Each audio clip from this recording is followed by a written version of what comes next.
Good day, everyone.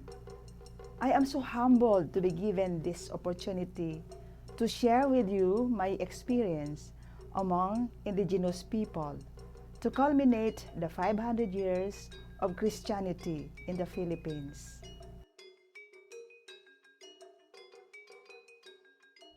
First, allow me to introduce myself.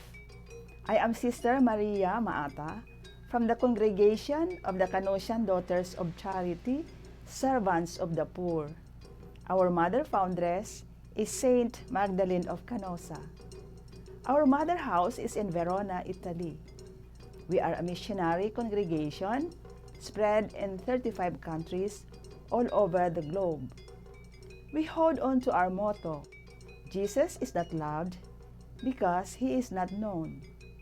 In charity and humility, we go where the need is greatest. Our task is to reveal God's love to humanity. The topic assigned to me is mission among indigenous people. I would like to affirm that in doing mission, one puts in mind that the place where she goes is a holy ground. It is holy ground because God is already present in the place before he or she arrives. In almost all of my 28 years since I became a Canossian religious, I was assigned in pastoral communities. In 8 years of this, I was assigned to journey with our tribal brothers and sisters in St. Joseph Parish, Kiangan, Ifugao, Apostolic Vicariate of Bontoc, Lagawi, Mountain Province, and in the Diocese of San Jose de Nueva Ecija, San Jose City. From the Diocese of Nueva Ecija, I was transferred to a school community in Lipa City, Batangas. To better understand about these indigenous people, let me situate you back to the Spanish era. Before the advent of Spanish colonialism, the people of the islands in the archipelago were independent communities or villages of tribes or clans. Spanish colonization from 1521 to 1896 succeeded in subjugating most of the islands of the archipelago, which eventually formed the Philippines. However, within the islands, some communities remained independent from Spanish colonial rule. Throughout the 300 years of Spanish colonial rule, these communities were able to defend their territories and evade the colonizers, maintaining their relatives' independence while continuing to practice their own systems and ways of life. This disparate historical experience created a dichotomy between the colonized lowland Filipinos and the uncolonized peoples. Thus evolved a distinction between the majority Filipino population who were colonized and subjugated early during the Spanish colonial period, and those who resisted and withdrew to remote and inaccessible areas where they retained their original ways of life. It is this latter group of peoples who today comprise the indigenous peoples of the Philippines. Who are the indigenous peoples? Indigenous peoples are distinct social and cultural groups that share collective ancestral ties to the lands and natural resources where they live, occupy, or from which they have been displaced. The land and natural resources on which they depend are inextricably linked to their identities, cultures, livelihood, as well as their physical and spiritual well-being. They often subscribe to their customary leaders and organizations for representation that are distinct or separate from those of the mainstream society or culture. Many indigenous peoples still maintain a language distinct from the official language or languages of the country or region in which they reside. There are between 370 and 500 million indigenous peoples worldwide in over 90 countries. Although they make up just 5% of the global population, they account for about 15% of the extreme poor. Indigenous peoples often lack formal recognition over their lands, territories, and natural resources. They are often the last to receive public investments in basic services and infrastructure and face multiple barriers to participate fully in the formal economy, enjoy access to justice, and participate in political processes and decision-making. This legacy of inequality and exclusion has made indigenous communities more vulnerable to the impacts of climate change and natural hazards, including the disease outbreaks such as COVID-19. The indigenous peoples in the Philippines are defined by the Indigenous Peoples' Rights Act of 1997 as a group of people or homogeneous societies identified by self-ascription and ascription by others who have continually lived as organized communities on community-bounded and defined territory, and who have under claims of ownership since time immemorial, occupied, possessed, and utilized such territories, sharing common bonds of language, customs, traditions, and other distinctive cultural traits, or who have, through resistance to political, social, and cultural inroads of colonization, non-indigenous religions and cultures become historically differentiated from the majority of Filipinos. Indigenous cultural communities defined indigenous people as people who are regarded as indigenous on account of their descent from populations which inhabited the country at the time of conquest or colonization, or at the time of inroads of non-indigenous religions and cultures, or the establishment of present state boundaries, who retain some or all of their own social, economic, cultural, and political institutions, but who may have been displaced from their traditional domains or who may have resettled outside the ancestral domains. IPRA Chapter 2, Section 3. The indigenous peoples in the Philippines are officially recognized by the Philippine Constitution and the Indigenous Peoples' Rights Act. There are no accurate figures on the population of indigenous peoples here in the Philippines because of the lack of any formal census. The most recent figures, based on an unofficial survey conducted by the National Commission on Indigenous Peoples, or NCIP, estimates the population of indigenous peoples in the Philippines to be between 12 to 15 million, but the actual population may be higher.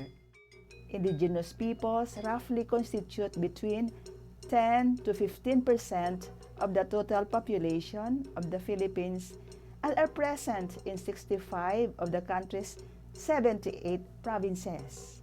Who are the missionaries who planted the seed? Then he said, "Do not come near. Take your sandals off your feet, for the place on which you are standing is holy ground." Truly, God is already present in the mission area even before we arrived.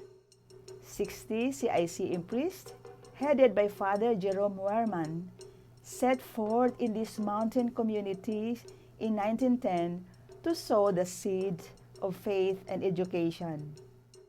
They overcame the adversities of strong local resistance, the threat of disease, language barrier, and the raging World War II.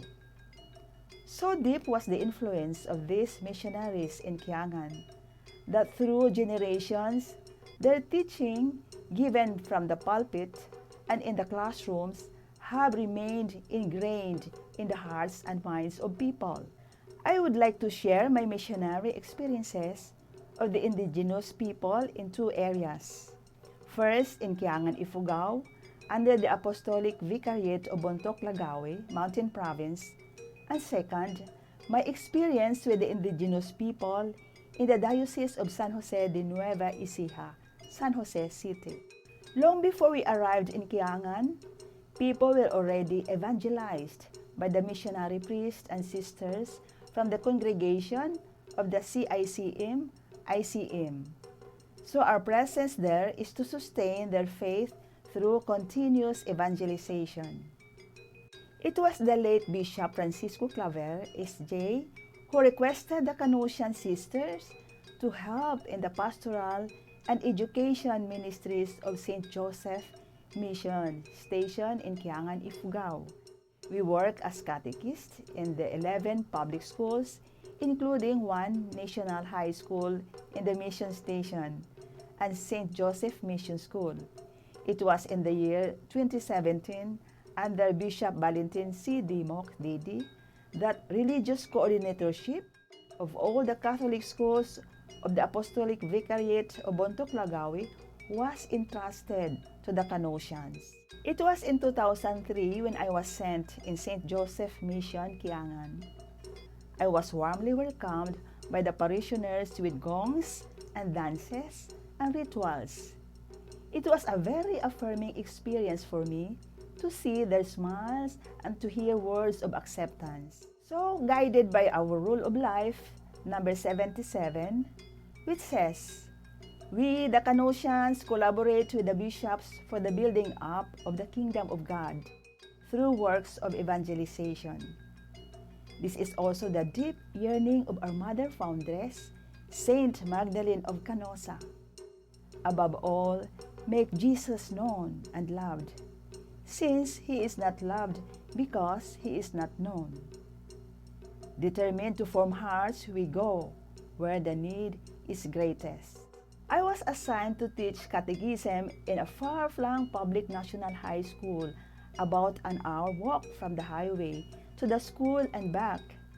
No public transport could go in yet because of the bumpy roads, pebbled stones, and dangerous terrains. My one companion, a sister, and I would go, unmindful of the dangers that might take place, because we know that at a distance, innocent souls are waiting to fill up their thirsting spirit. Forward we go, enjoying the chirping of birds in the trees and an occasional sound of woodcutter from a distance. Yes, we sow the seed of Christian faith, but we never force them to believe in the Catholic way. We also give Catholic instructions to 11 public elementary schools within. We prepare them for the receptions of the sacraments, like baptism and Holy Eucharist. I was also in charge of the parish youth. We organized them to become participative and empowered youth in their BEC, in the parish, and in the society at large. We formed youth leaders who in turn will organize the youth in the respective BECs and eventually participate in BEC activity.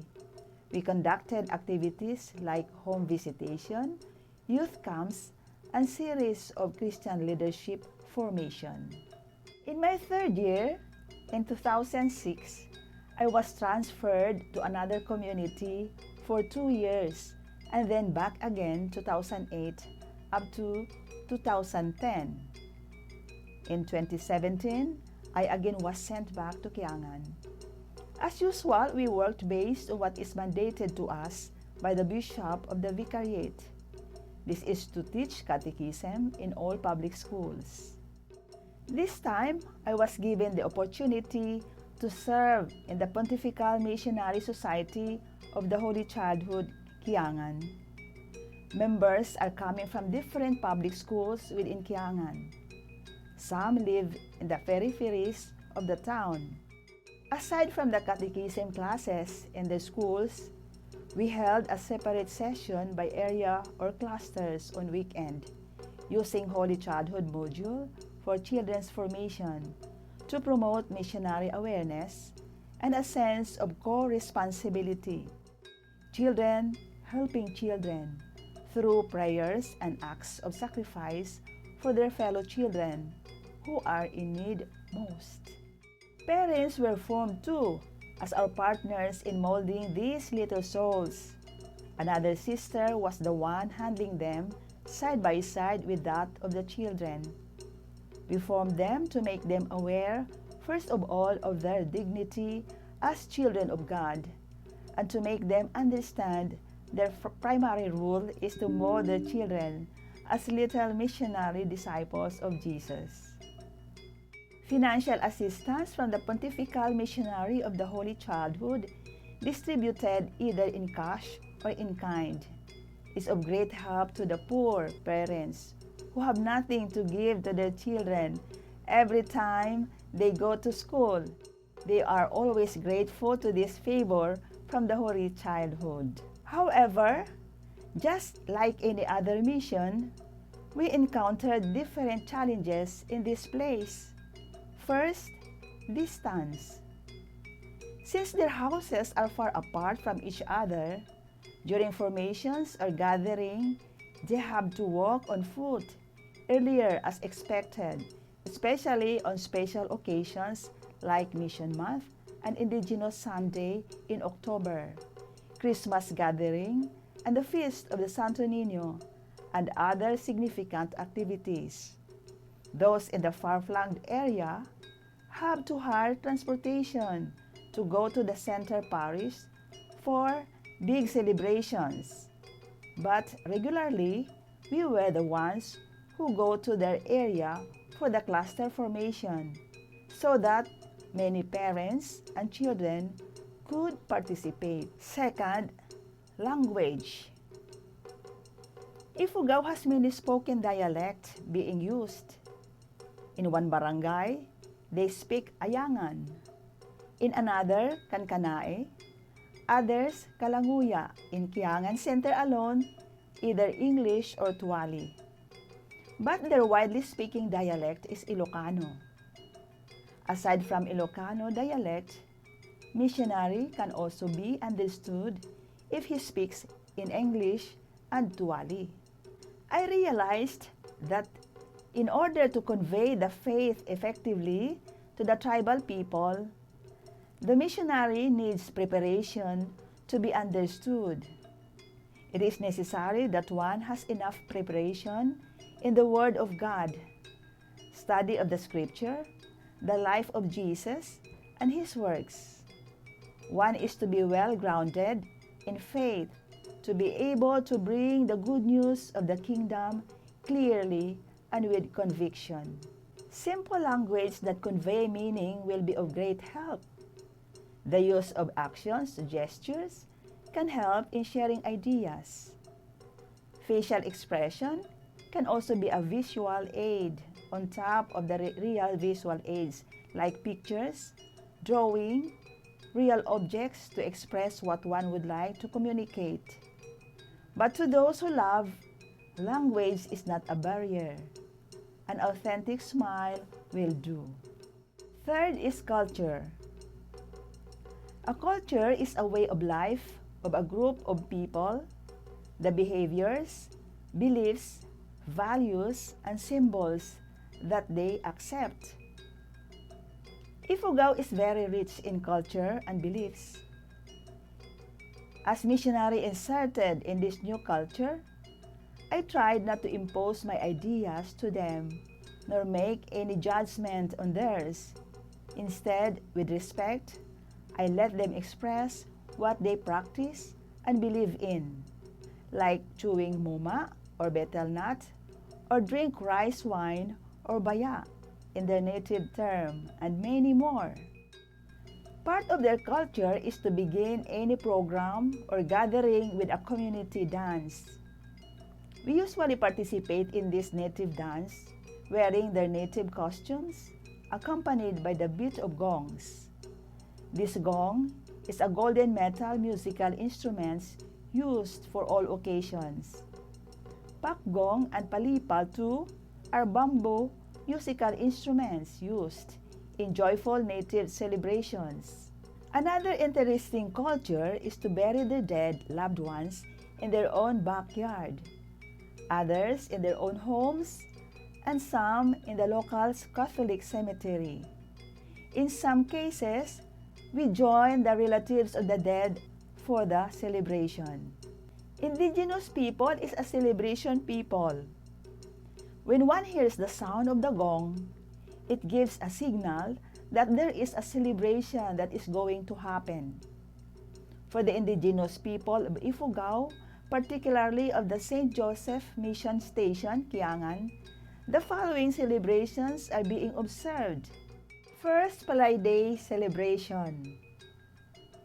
This is usually done during month of July until August.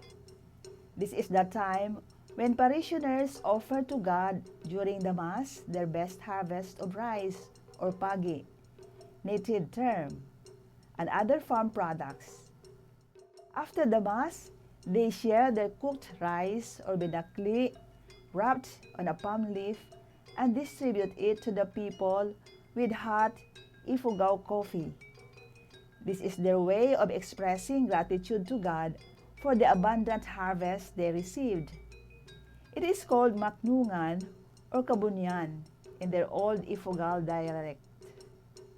Second, St. Joseph Feast Day celebration, March 19. This is a 1 or 2 day celebration of the feast of their patron, St. Joseph, the husband of the Blessed Virgin Mary, when they gathered together wearing their native costumes. After the Eucharistic celebration, prepared programs followed. Usually, the celebration starts with community dancing and then highlighted with presentations from the different BECs, and the rest are games with corresponding prizes. Third, Foundation Day celebration. This is a 3-day celebration which occurs every October 15 to 17. To commence this celebration, the parishioners, especially alumni of St. Joseph Catholic School, gathered together and give honor to the first group of missionaries called CICM, headed by Father Jerome Muerman and companions. This is the first group who set foot in order to spread the Catholic Christian faith in this mountain community way back in 1910.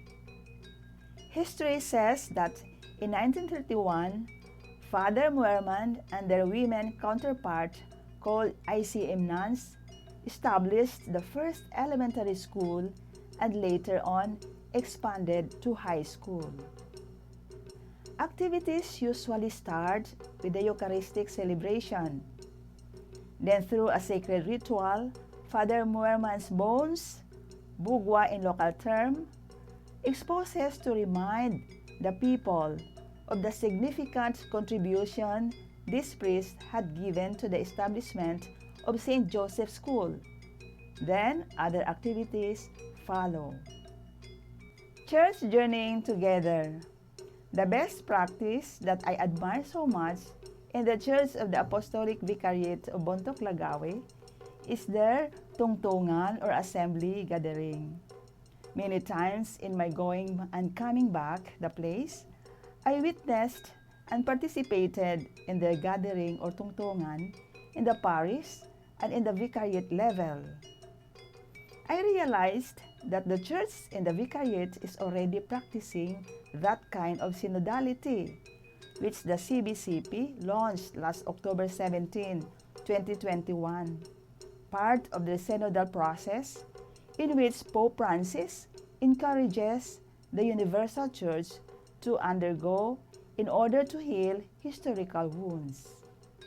Tungtungans is held yearly. It is participated by 10 representatives coming from parish level and vicariate level. In this gathering, participants report their BEC or GIMO activity.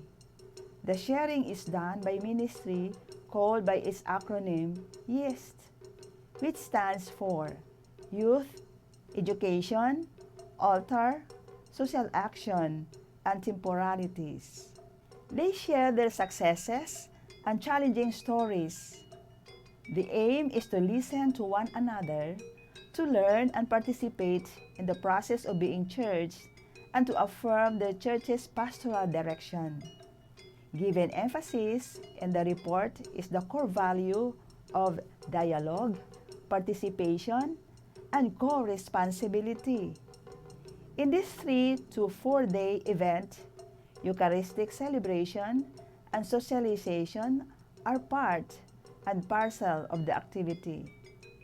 At present, the Vicariate has 23 mission parishes with 354 BECs. Personally, it is an aha experience for me. I realized that journeying together can be possible when there is listening, dialogue, participation, and co-responsibility, even in diversity. This I learned in my journeying with the Indigenous people in the local church of St. Joseph Parish, Apostolic Vicariate of Bontoc, Lagawe. Another mission, Diocese of San Jose de Nueva Ecija. Available to where the need is greatest, I was transferred to the Diocese of Nueva Ecija on May 30, 2019.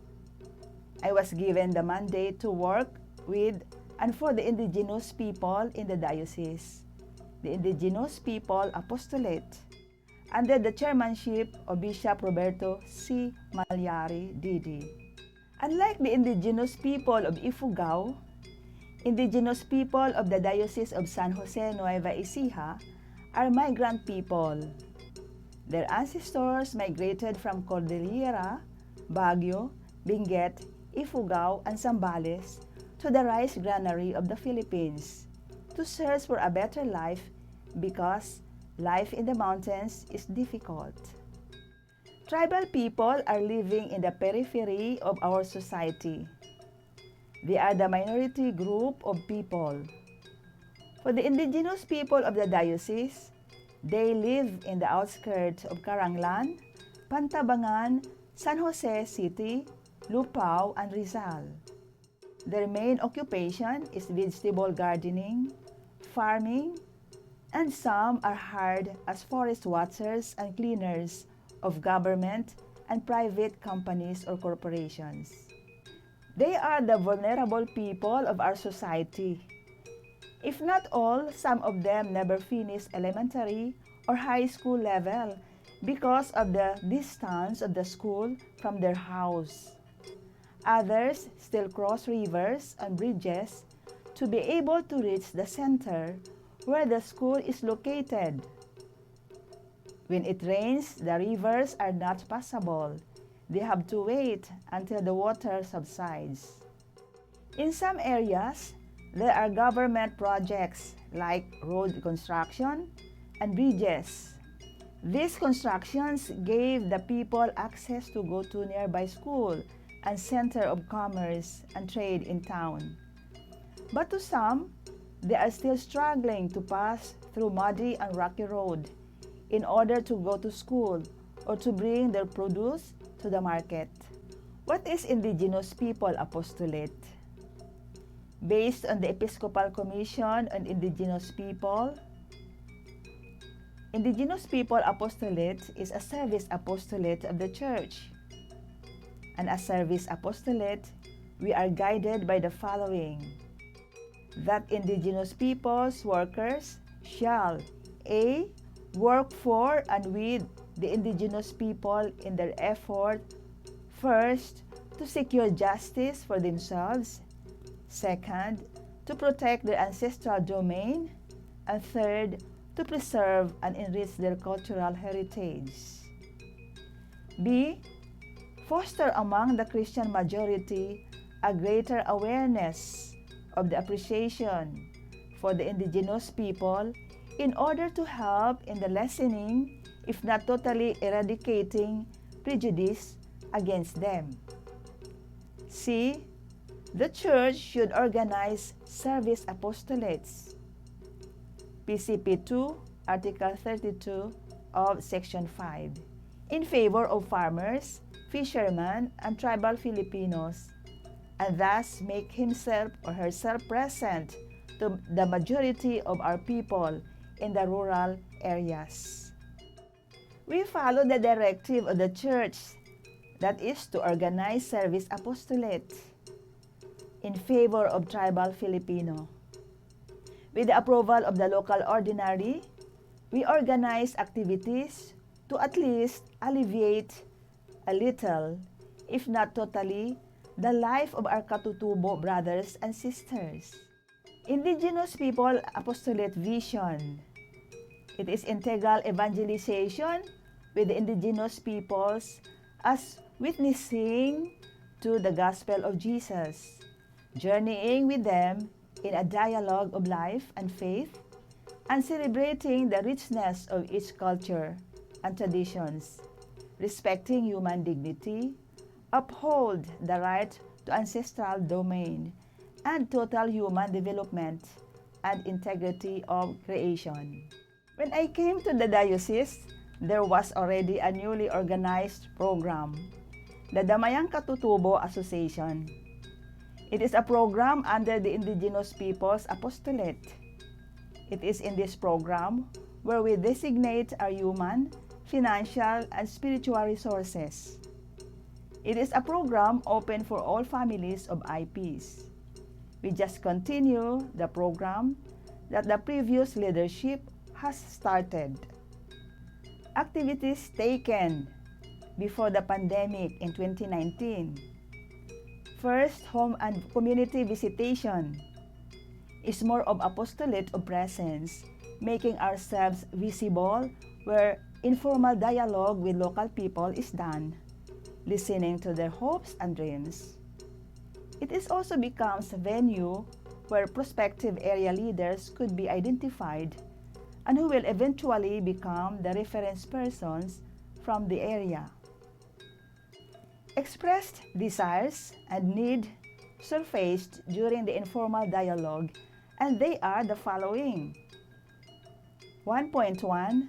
To have a land of their own, a land with certificate of ancestral domain title, or certificate of ancestral land claim, because they know that without it, anytime they can be evicted from their place.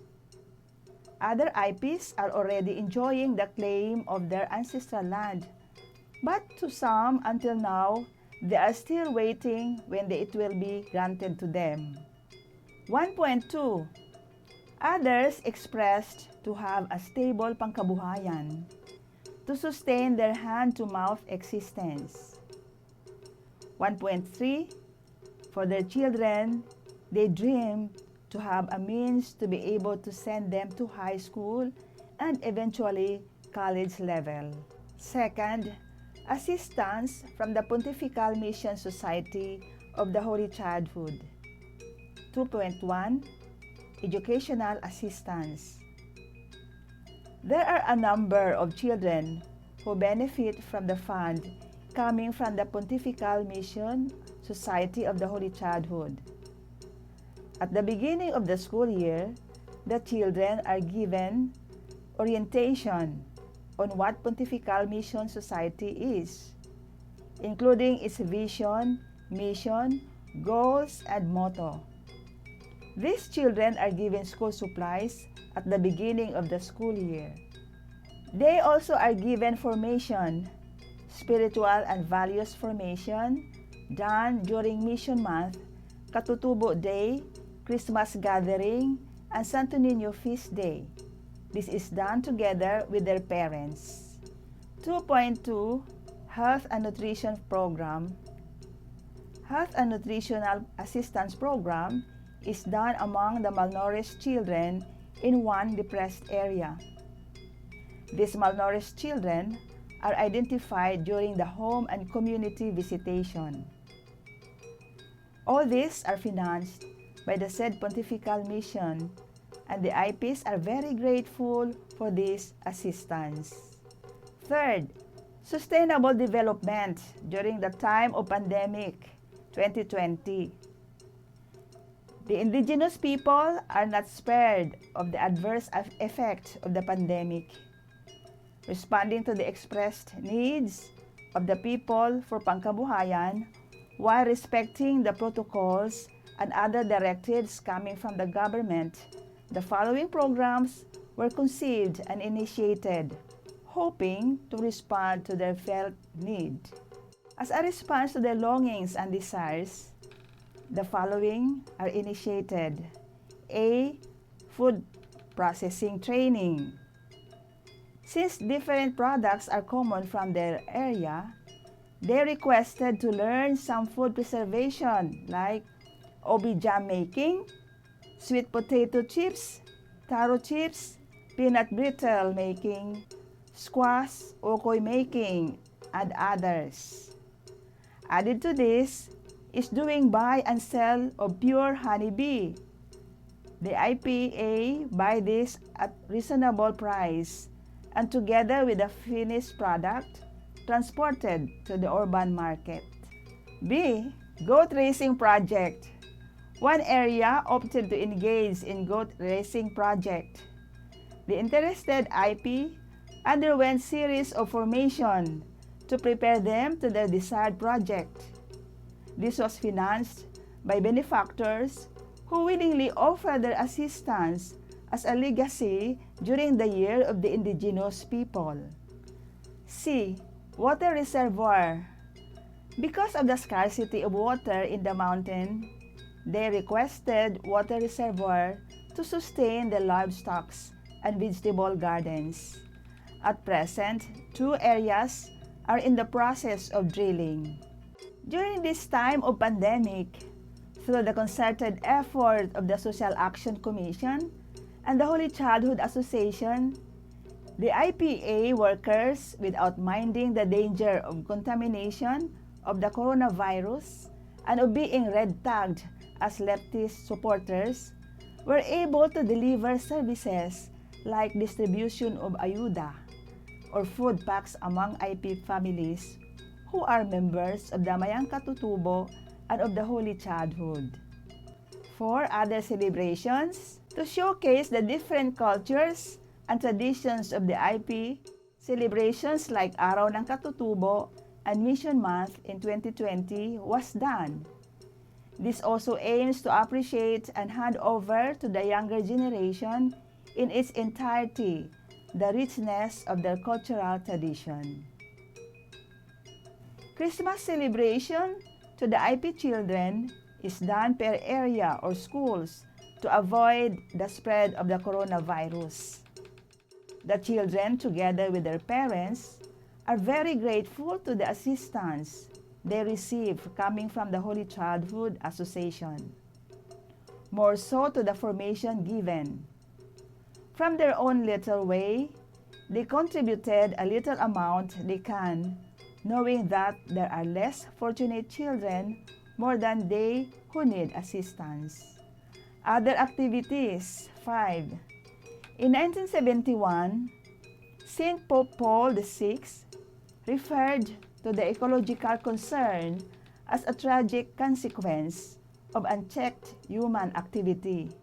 Due to an ill-considered exploitation of nature, humanity runs the risk of destroying it and becoming in turn a victim of this degradation. In response to this challenge of caring for our common home, giving attention to the problem of climate change, the IP children, together with their parents, had a tree planting activity.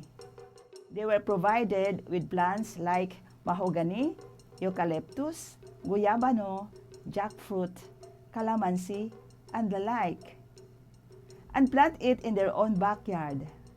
This is to be followed up by the indigenous worker.